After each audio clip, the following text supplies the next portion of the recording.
Ambassador Tejo walked through the long halls of the Galactic Council building for the last time.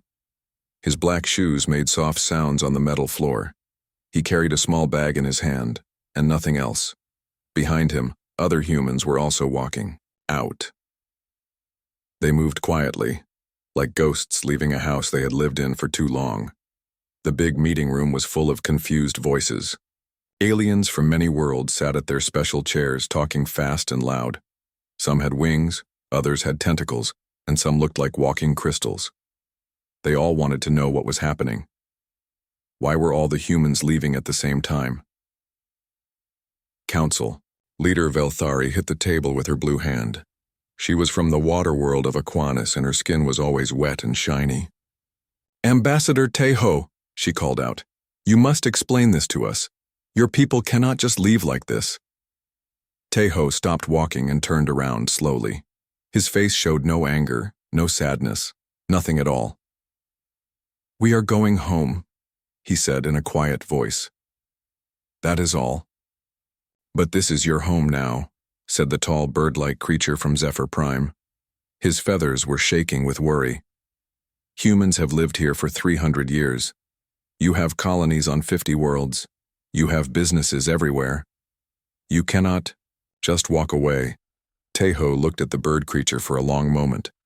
"We can," he said. "And we are."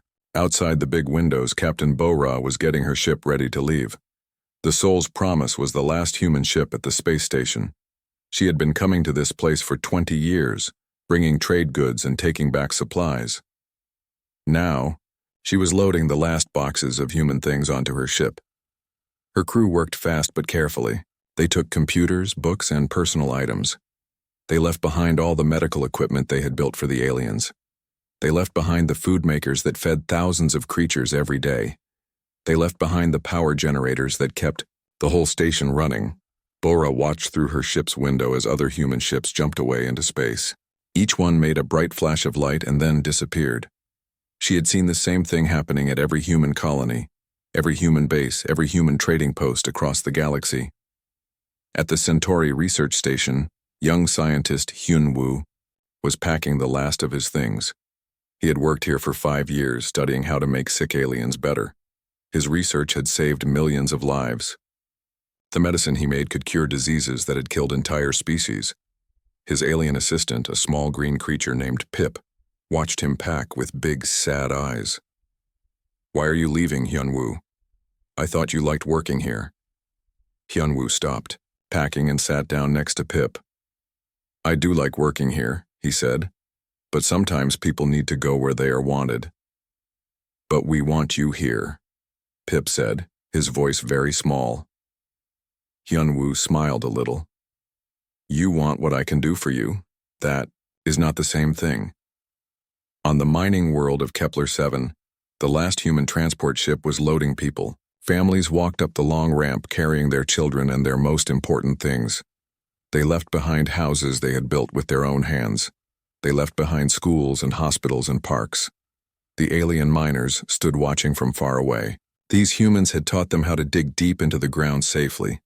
They had shown them how to find the valuable metals without making the whole planet sick. Now the humans were leaving, and the aliens did not know what to do. Mine boss Krill scratched his rocky head with one of his 4 arms. "Maybe we should ask them to stay," he said to his friend. His friend Grok shook his big head. "Look at their faces. They have already decided. This is not something new. They have been planning this for a long time." Back at the council building, more reports were coming in every minute. Every human world was empty. Every human ship was gone. Every human business had closed its doors. It was like the entire human race had just vanished into thin air. Dr. Yoonji had been the head of medicine for the whole galaxy. Her hospitals on 30 worlds were now running on automatic systems. The robot doctors she had built would keep working for a while, but they would need repairs soon. They would need new medicine. They would need someone who understood how they worked. The insectoid queen clicked her sharp teeth together in worry. "My people get sick without human medicine. What will we do when the machines stop working?" "We will figure it out," said Velthari, but her voice did not sound sure. The Crystal Collective, beings made of living light, began to glow brighter. This was how they showed fear. "The probability streams are changing," they said in their singing voice. "The future paths are becoming dark. We cannot see what will happen without the humans." Young researcher Do Hyun was at his computer in the council archives. He was trying to understand why this was happening. He looked through hundreds of years of records. He found something that made his hands shake. For 300 years, humans had been asking for things. They asked for permission to build new colonies. They asked for fair treatment in trade deals. They asked for equal votes in the council. Every time they asked, the answer was no, or maybe later, or we need to think about it. The humans never got angry. They never shouted or made threats. They just kept working, kept helping, kept making life better for everyone. But they were also keeping records of every time they were ignored, every time their ideas were pushed aside, every time they were treated like children instead of partners. Do-hyun found files that showed human engineers had been building secret things for decades. Not weapons, but tools and machines that were much better than anything they had shared with the galaxy. They had technology that could travel between stars in minutes instead of days. They had power sources that could run forever. They had computers that could think like living beings. But they had kept all of this hidden. They had shared only the simple things, the safe things, the things that would not make other species jealous or afraid. Captain Bo-Ra's ship was the last one left. She walked through the station one more time before leaving. The halls were quiet now. The alien workers moved slowly, like they were in a dream. Everything was still working, but it felt empty and sad. She stopped at the big garden where human farmers had grown food for everyone. The plants were still growing, the water was still flowing, but there was no one to take care of them anymore. Soon, they would die. Bora touched one of the flowers gently. "I hope you understand someday," she said quietly to the empty air. She walked back to her ship and closed the door. The engine started with a low hum that grew louder and louder. Through the windows, the aliens at the station watched as the last human ship prepared to leave. The Soul's Promise jumped away in a flash of bright light. The space around the station became empty and quiet. In the council room, the aliens sat in silence. For the first time in 300 years, there were no humans there to fix problems, to suggest solutions, to quietly make everything work better. The reality was starting to hit them like a cold wave. They had not just lost their helpers, they had lost their teachers, their doctors, their protectors, their friends, and they had never even said thank you. Ambassador Taeho's words echoed in their minds. "We are going home." But where was home for the humans? And more importantly, would they ever come back? The silence in the council room grew deeper as each alien began to understand what they had truly lost. 6 months had passed since the humans left, and the galaxy was starting to break apart like an old machine without oil. The first problems began small, so small that most aliens did not notice them at first. On the water world of Teller Prime, the blue-skinned people were getting sick again. For 50 years, Dr. Yunji had been working to stop the red plague that killed their children. Her medicines had saved millions of lives. Her machines kept making the cure even after she left. But now the machines were starting to fail. The Teller doctors tried to fix the medicine makers, but the instructions were too hard to understand. The machines had thousands of small parts that worked together in ways that seemed like magic.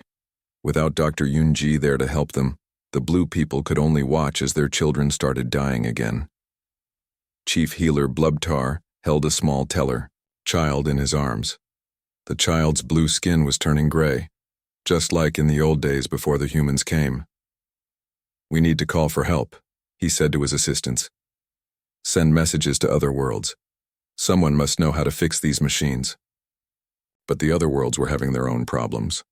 The great trade routes that connected hundreds of planets were falling apart. For 300 years, human pilots had been flying through the dangerous spaces between stars, carrying goods from one world to another. They knew which paths were safe and which ones would destroy a ship. They had maps in their heads that no computer could match. Captain Vorgak of the Corvin Merchant Guild was lost. His ship floated in the dark space between two stars.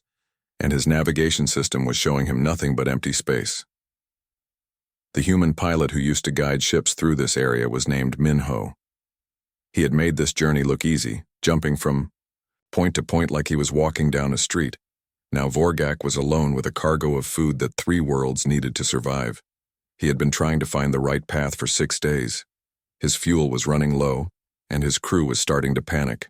"Sir," said his first mate, a thin creature with 6 eyes, "maybe we should go back. This route is too dangerous without human help." Vorgak looked at his screens and saw nothing but stars and darkness. "If we go back, people will starve. We have to keep trying." But trying was not enough. 2 days later, Vorgak's ship hit a space storm that tore it apart. The food that could have saved thousands of lives was lost in the dark between stars. All across the galaxy, similar disasters were happening. Ships were getting lost. Cargo was not arriving on time. Worlds that depended on trade were starting to run out of basic things like food and medicine. The insectoid hives were facing an even bigger problem. On their mining world of Kethmaran, space pirates were attacking every day.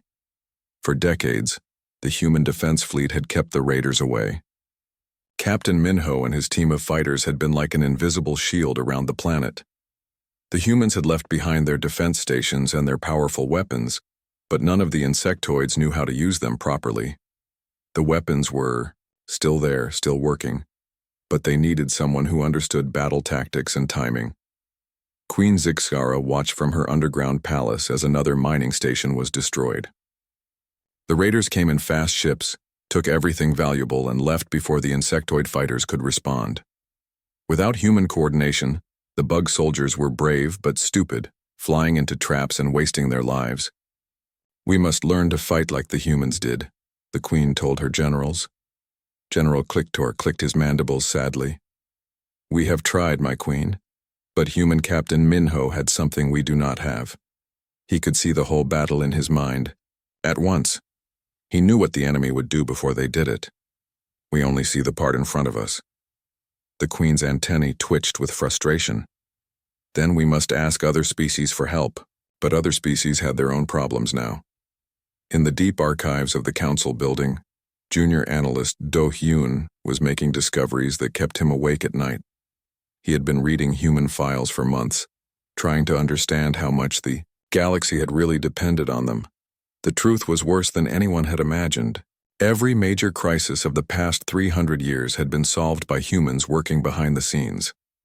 Wars that ended suddenly in peace talks had human negotiators like Ambassador Sunmi working day and night to find solutions. Economic crashes that should have destroyed entire civilizations were stopped by human economists who knew how to balance complex trade systems. Do-hyun found a file that made his blood run cold. It was a list of natural disasters that had been prevented by human early warning systems, asteroid impacts, solar flares, volcanic eruptions on inhabited worlds. All of them had been predicted and stopped by human scientists using technology that other species did not understand. The file was marked classified, council eyes only, but it had been left open for anyone to read. The humans had wanted the truth to be found after they left. On the industrial world of Mechanicus, the great factories were shutting down one by one. These machines had been built with human help to make everything from starship parts to medical equipment. The factories ran on automatic systems that were incredibly complex but also incredibly delicate. Engineer Gearwright stood in front of a massive production line that had stopped working 3 days ago. The machine was the size of a city block and had millions of moving parts. Somewhere inside, something had broken, but Gearwright could not figure out what. He had the instruction manuals that the humans left behind, but they were written in technical language that was hard to understand. The diagrams showed parts that looked the same, but had tiny differences that could be important.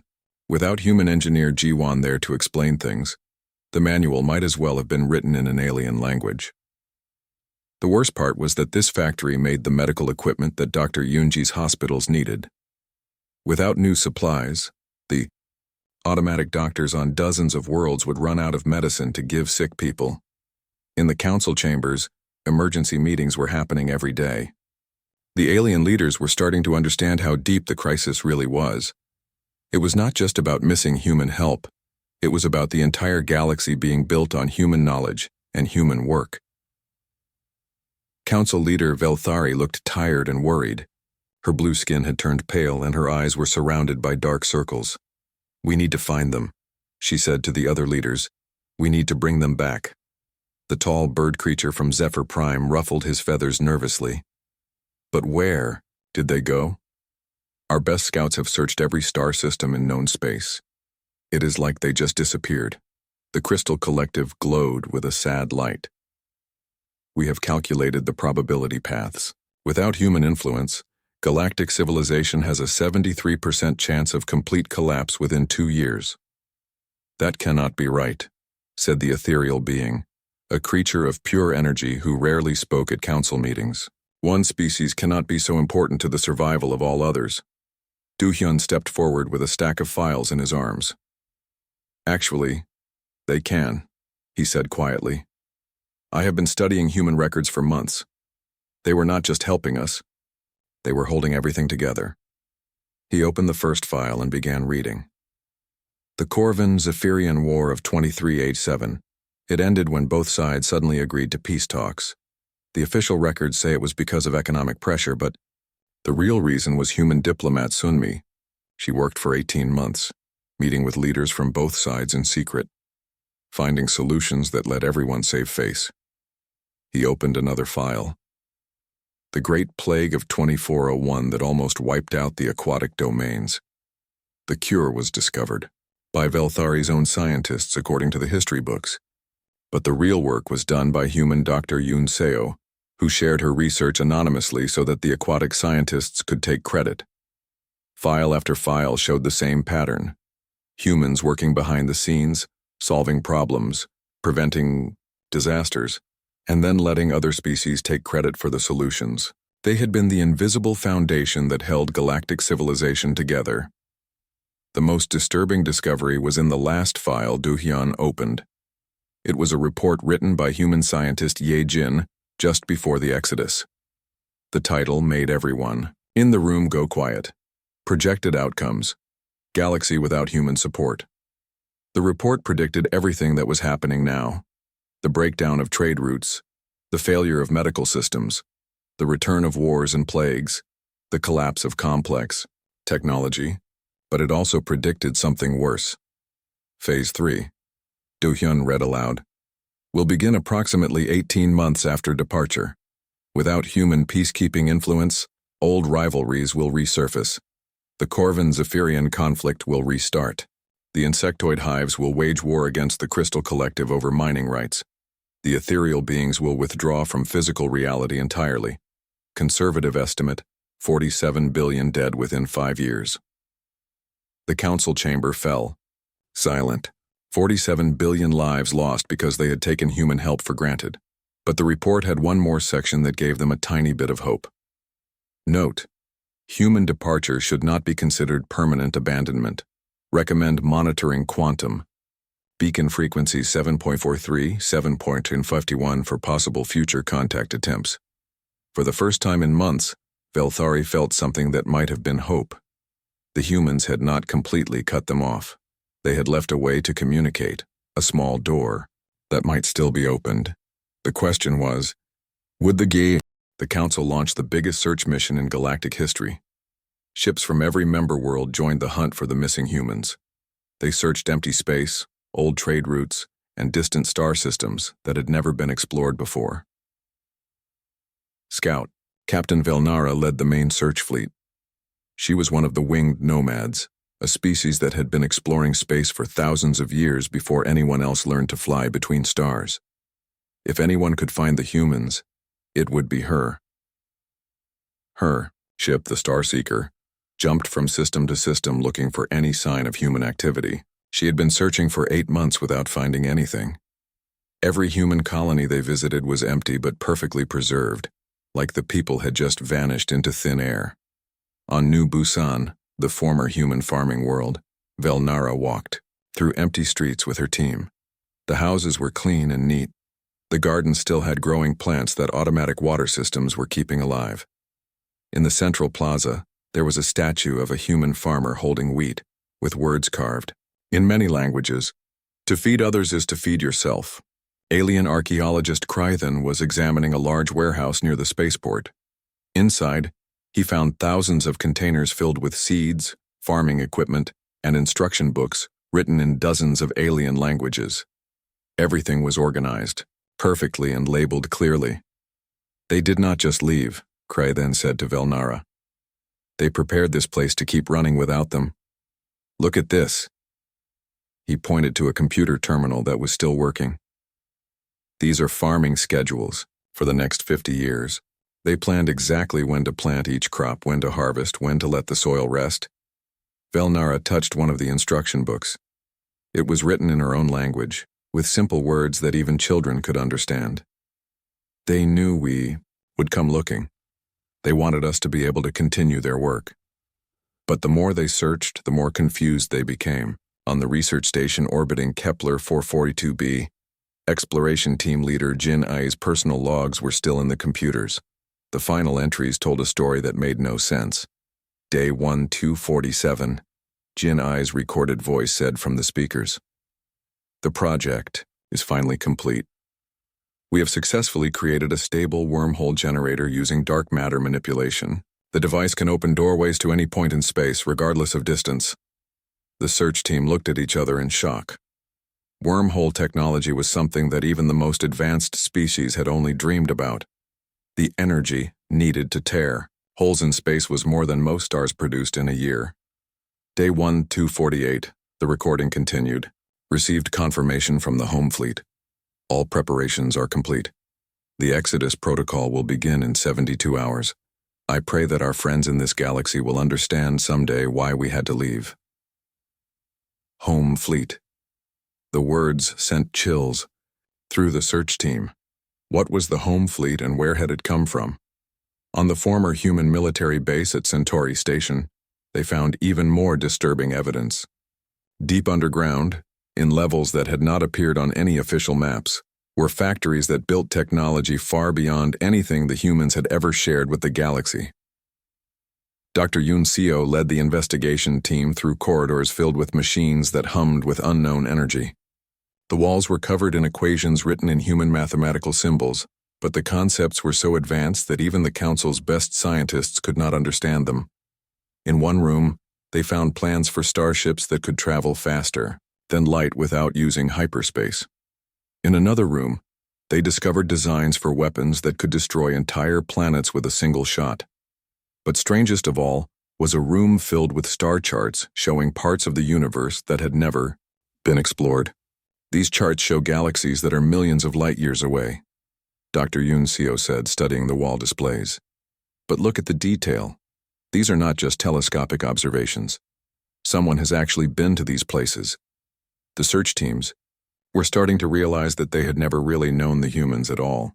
The helpful traders and peaceful diplomats had been hiding secrets that changed everything. On the edge of known space, long-range scout ship Pathfinder picked up something unusual.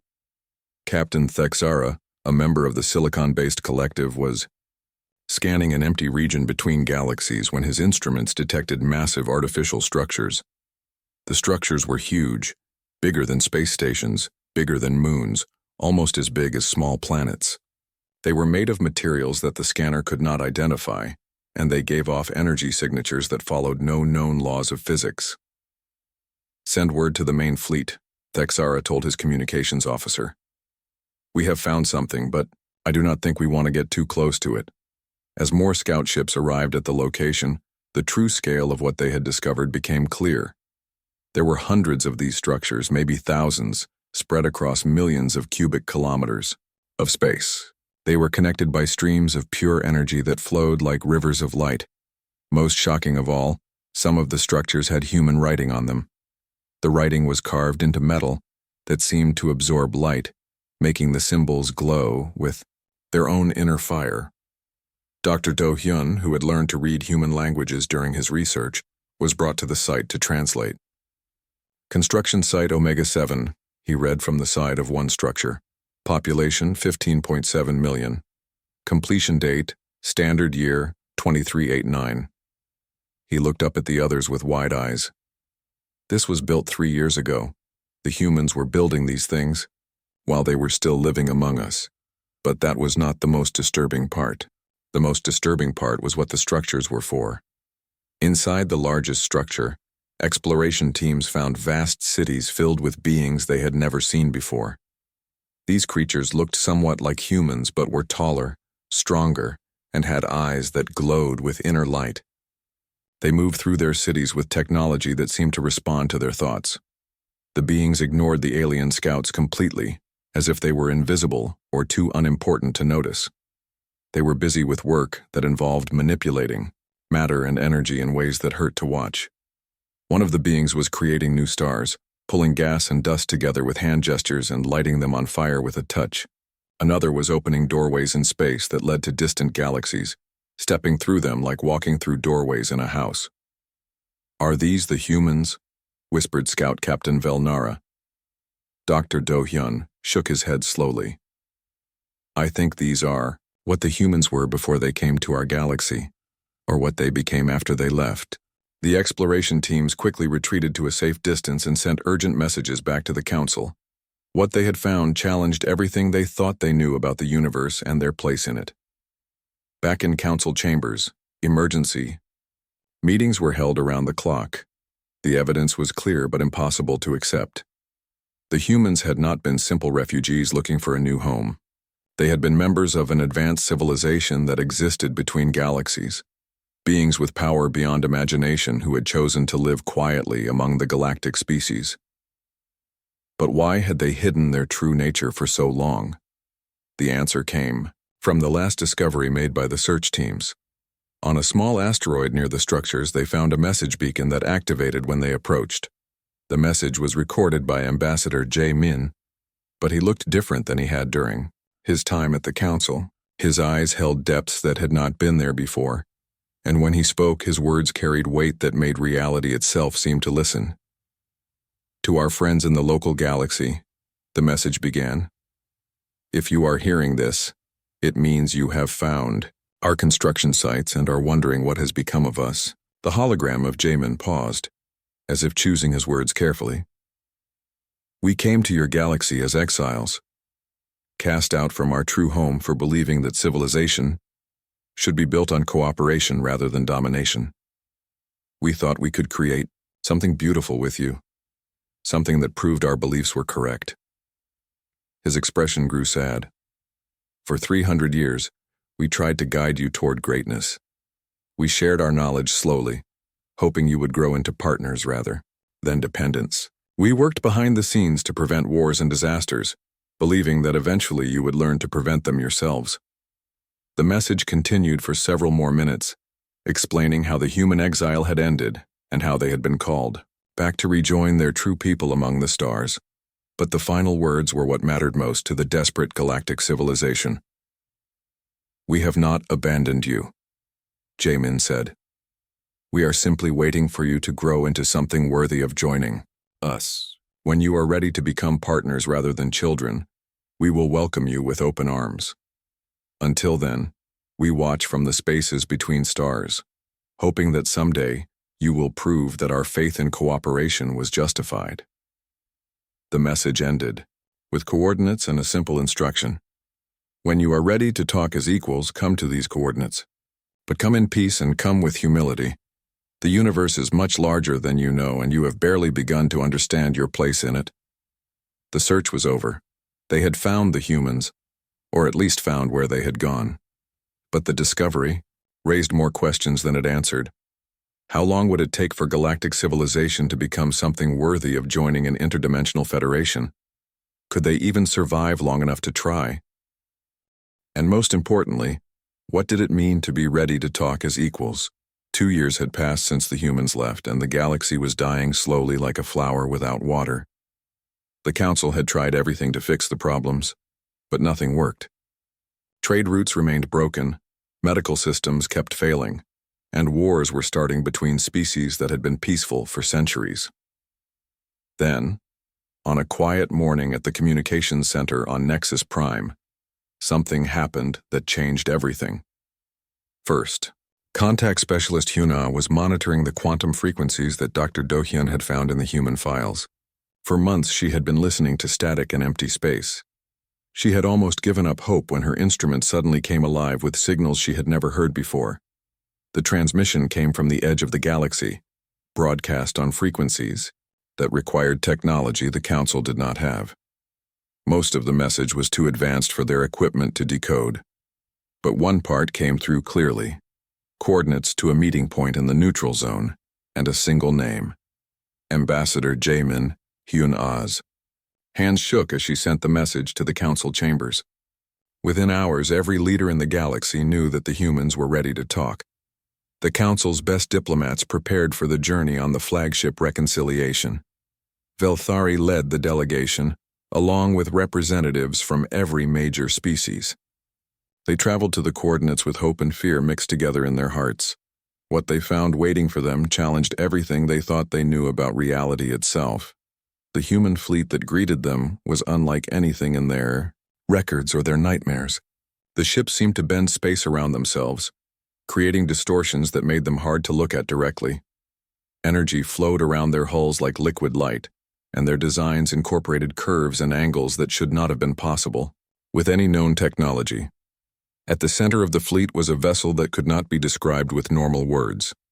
It was part ship, part space station, part something else entirely. It seemed to exist in more dimensions than the three that other beings could perceive. Looking at it made the alien diplomats feel dizzy and small. Captain So Young, who had once been a simple cargo pilot hauling grain between farming worlds, now commanded a ship that could reshape matter at the quantum level. When she spoke to the Council delegation, her words came through communication systems that transmitted thoughts directly into their minds. "Welcome," she said, and her voice carried harmonics that touched emotions they did not know they had. "We have been waiting for you." Ambassador Jamin appeared as a holographic projection in the center of the Council ship. He looked the same as he had 2 years ago, but his eyes held depths that had not been there before. When he spoke, reality seemed to pay attention to his words. "You want to know where we went?" he said without any greeting or small talk. "We went home. To the places we came from before we ever found your galaxy, before we ever met your species, before we ever hoped that we could build something beautiful together." Velthari found her voice first. "Home. But you lived among us for 300 years. Surely our worlds became your home." Jamin's expression was sad but patient, like a teacher explaining something difficult to a child who was not quite ready to understand. "We were exiles," he said, "cast out from our true civilization for believing that different species could work together as equals. We came to your galaxy hoping to prove that cooperation was stronger than domination." The revelation hit the Council delegation like a cold wave. The humans had not been primitive beings who learned to travel between stars. They had been refugees from something much greater, something that existed beyond the galaxy itself. "We lived quietly among you," Jamin continued, "sharing small pieces of our knowledge, hoping you would grow into partners rather than staying as children. We thought we had time to guide you slowly toward understanding." "But we failed," Velthari whispered. "You disappointed us," Jamin corrected gently. "There is a difference. Failure implies that you tried your best and could not succeed. Disappointment means that you had the ability to do better but chose not to." Dr. Wu Jin, who had once worked as a colonial medical officer treating alien diseases, now materialized beside Jamin. His knowledge of healing had expanded to include technologies that could cure any injury, reverse any disease, even bring back species that had gone extinct. "Every time we offered to share more advanced knowledge, you told us to wait," he said. "Every time we suggested expanding beyond your traditional boundaries, you said it was too dangerous. Every time we tried to show you possibilities beyond your current understanding, you chose to stay comfortable with what you already knew." The Council delegation sat in silence as the weight of centuries of missed opportunities pressed down on them. Commander Dong Wu appeared next, his presence filling the space around them with an authority that made seasoned diplomats feel like students. He had once been a simple security officer at a trading post, but now he spoke for beings who could manipulate the fundamental forces of reality. "We offered you the stars," he said, his voice heavy with accumulated disappointment. We showed you how to heal your sick, how to feed your hungry, how to travel safely between worlds. We prevented your wars and stopped your disasters and asked for nothing in return except the chance to build something greater together. And in return, added Captain Bora, materializing with technology that made her seem to exist in several places at once. You treated us like useful servants. You took our help for granted and never asked what we might need or want or dream about. The truth was more painful than any accusation could have been. The humans were right. The Council had never once asked what humanity wanted from their relationship. They had assumed that humans were happy to serve, happy to help, happy to remain, forever in supporting roles. Jamin gestured, and the space around them filled with images from human memory, scenes of council meetings where human suggestions were ignored, trade negotiations where human interests were dismissed, crisis situations where human solutions were implemented, but human contributions were never acknowledged. We kept records, he said simply. We documented every slight, every dismissal, every moment when you chose comfort over growth. We wanted to understand if your behavior came from fear or from something deeper. What did you decide? Asked the ethereal being, one of the few council members brave enough to speak. We decided that you were not ready, Jamin replied. So we went home to face our judgment and ask our people if our beliefs about cooperation were wrong. The images changed to show the massive structures that the search teams had discovered. But now the council delegates could see them clearly, without the confusion and fear that had clouded their earlier observations. They were not just construction sites. They were cities, worlds, entire civilizations that existed in the spaces between galaxies. Beings of incredible power and knowledge lived there, working together on projects that spanned millions of years and involved the creation and guidance of entire universes. This is our true home, Jamin explained. The Interdimensional Federation, a civilization that has existed since before your galaxy was born. We are the gardeners who plant seeds of consciousness throughout the cosmos and wait to see what grows from them. Your galaxy was one of our gardens, added Dr. Wu Jin. We planted the first sparks of intelligent life on 1,000 worlds and watched as you developed in your own ways. Most of our people believed you would never progress beyond tribal conflicts and resource competition. But some of us believed differently, said Commander Dongwu. We believed that with the right guidance you could grow into something worthy of joining the greater galactic community. We volunteered to be exiled, to live among you and help you develop. Captain Bora's expression grew gentler. We were wrong to lose faith so quickly. Our judgment was flawed by our own disappointment. That is why we went back, to ask for guidance from those who are wiser than us. And what did they tell you? Velthari asked, though she was afraid of the answer. Jamin smiled for the first time since the conversation began. They told us that patience is the greatest virtue of a gardener. They reminded us that some seeds take longer to sprout than others, but that does not make them less valuable when they finally bloom. The space around them shifted, and suddenly the council delegates could sense the presence of others. Vast intelligences that existed beyond physical form, beings of such advanced consciousness that their thoughts could reshape reality itself. These entities spoke without words, communicating directly with the minds of the alien diplomats. The message was complex but clear. Humanity had been forgiven for their impatience. The galactic species would be given another chance to prove they could grow beyond their limitations, but this time, the choice would be entirely theirs to make. We will not force you to change, Jamin said, as the presence of the greater beings faded. We will not trick you or manipulate you or guide you without your knowledge. This time you must choose your own path. But we are dying without your help, Belthari said desperately. Our civilizations are collapsing. Our people are suffering. Then, you must learn to help yourselves, replied Commander Dongwu. Or you must ask for help in the right way as equals seeking cooperation, Rat. The negotiations that followed lasted for days that felt like years. The council delegates sat in a chamber aboard the human vessel New Dawn, surrounded by technology so advanced that it responded to thoughts and emotions rather than buttons and switches. Captain So Young, who had once hauled cargo between farming colonies, now commanded systems that could manipulate the basic forces of the universe. When she demonstrated her ship's abilities, she created a small star in the palm of her hand, let it burn for a moment, then gently extinguished it as if blowing out a candle. "This is what we became when we went home," she explained to the stunned alien diplomats. "This is what we always were, but chose to hide from you because we thought it would frighten you into submission rather than inspire you toward growth."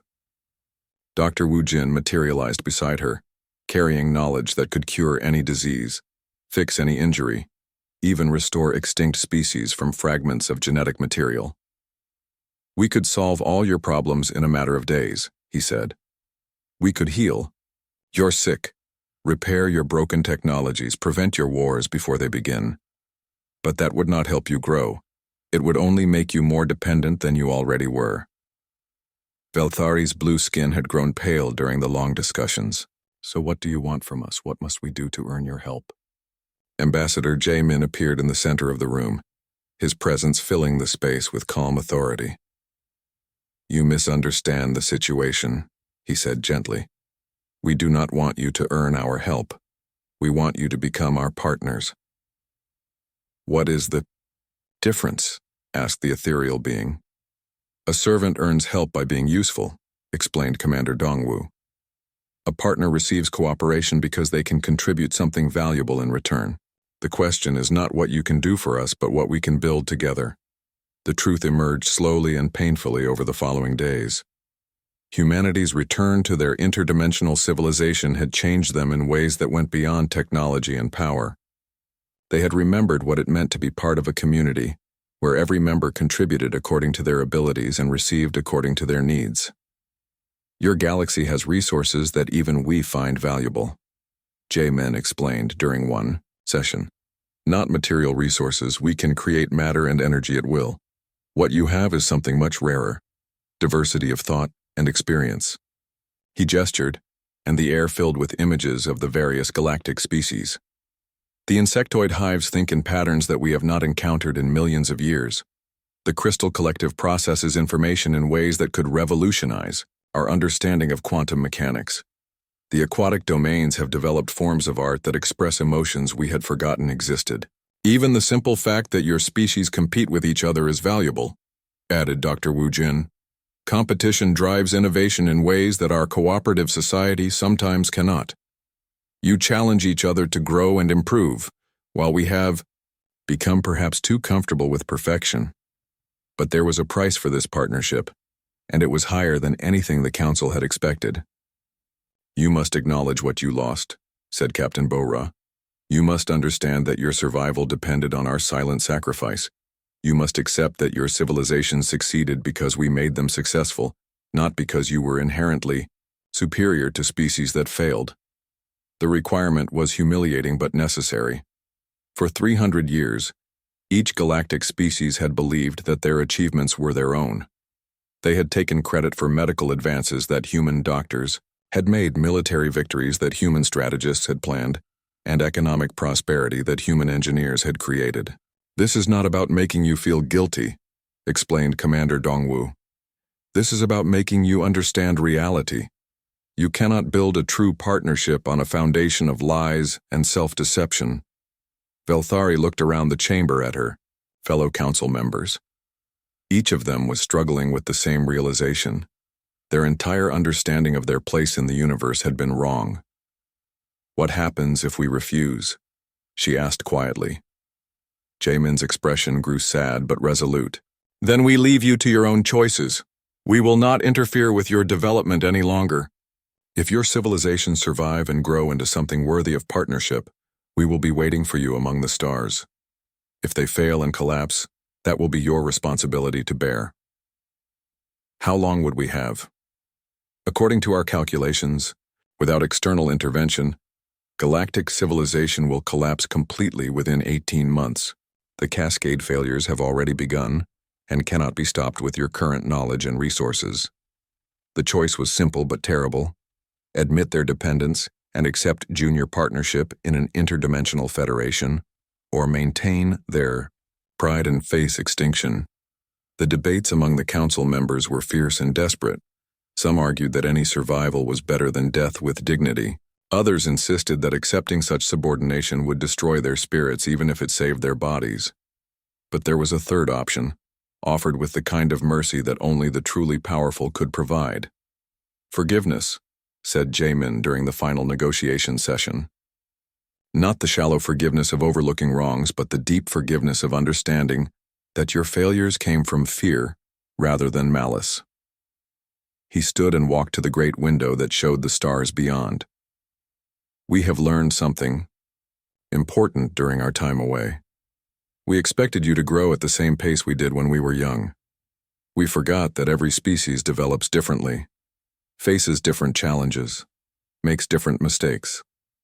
Your species were not ready for the partnership we offered, added Captain So Young, but that does not mean you will never be ready.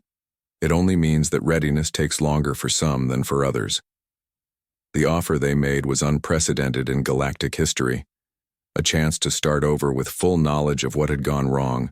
Before, we will return to live among you, explained Dr. Wu Jin. But this time we will not hide what we are. We will not work in secret or let you take credit for our achievements. We will be your teachers and guides, helping you develop your own capabilities rather than depending on ours. You will make mistakes, warned Commander Dongwu. You will disappoint us again. You will sometimes choose comfort over growth, pride over wisdom. But we understand now that this is part of learning, not a sign of failure.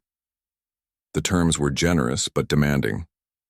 The galactic species would be given access to knowledge and technology that could solve their immediate problems, but they would be required to learn and grow, rather than simply consuming what they were given. Think of it as a school, suggested Captain Bora. We will be your professors, but you must do the homework yourselves. We will provide the tools, but you must learn to use them properly. We will prevent disasters, but only while teaching you how to prevent them on your own. The timeline for true partnership was sobering. Centuries of education and development before the galactic species could stand as equals among the interdimensional civilizations. But the door will remain open, promised Jamin. And when you are truly ready, when you can contribute as much as you receive, when you can help others as much as you have been helped, you will be welcomed not as former dependents, but as full partners in the greatest community the universe has ever known. The final session ended with an agreement that would reshape the galaxy forever. Humanity would return, but as teachers rather than servants, as guides rather than saviors. As the council delegates prepared to leave the new dawn and return to their worlds with news that would change everything, Jamin offered them one last gift, honesty about what lay ahead. The road to true partnership will be longer and harder than you imagine, he said. There will be times when you resent our guidance, when you wish we would simply solve your problems for you. There will be moments when you doubt whether the effort is worth the reward. He smiled with the kind of warmth that only comes from genuine hope. But we believe you can make this journey. We believe you can grow into something worthy of walking among the stars as our equals. That belief is why we came back, and it is why we will stay until you are ready to join us in the light. The human fleet did not disappear this time when the council ships departed. Instead, they followed at a respectful distance, returning to take their place in galactic society, not as the silent guardians they had been, but as the patient teachers they had chosen to become. The galaxy would survive, would grow, would eventually thrive. But it would do so with full knowledge of how much it owed to those who had loved it enough to forgive its failures and offer it a second chance at greatness. The age of dependence was over. The age of true learning had begun.